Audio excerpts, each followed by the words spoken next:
লোকদের আশা যেন শেষ না হয়ে যায়, লোকদের বিশ্বাস যেন শেষ না হয়ে যায়, লোকরা দুনিয়াওয়ালা ব্লেসিং খুঁজছে খুঁজছে অনন্ত জীবন যেন হারিয়ে না ফেলে।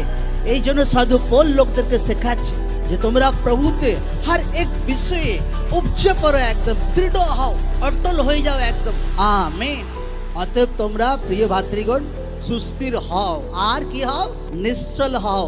আজ কেন এত লোকদের জীবনে নিরাশা কাজ করে? কারণ লোকরা দুনিয়াওয়ালা জিনিস, প্রভু ওটা আগে চায়, সুসমাচার পরে, অনন্ত জীবন পরে। আমি স্বর্গে এন্টার করলাম ও বিষয়ে বেশি ধ্যান নেই, যে দুনিয়াওয়ালা ব্লেসিং যেন আগে পেয়ে যায় প্রভু, কোটিপতি আমি ফটাফট যেন হয়ে যায়, আমি এক লাত মারে এমন পয়সাকে যে ঈশ্বর থেকে দূর করে দেয় আমাকে। আমেন। জয় যিশু।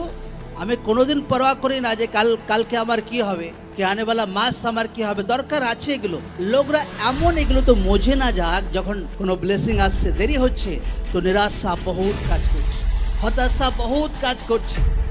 যে প্রভু আমার এখনো জব ব্লেসিং এলো না, প্রভু এখনো এই আর্থিক আশীর্বাদ এলো না, আর এত নিরাশা এত হতাশা কাজ করছি যে প্রার্থনা না গেলেও হবে, প্রভু থেকে দূরে সরে যাক, নো প্রবলেম। তার রং তরিকা, রং চিন্তাধারা, লোকদের সুসমাচারে দৃঢ় হওয়া দরকার আছে, সুসমাচারে সুস্থির করতে হবে নিজের জীবনকে। আমেন।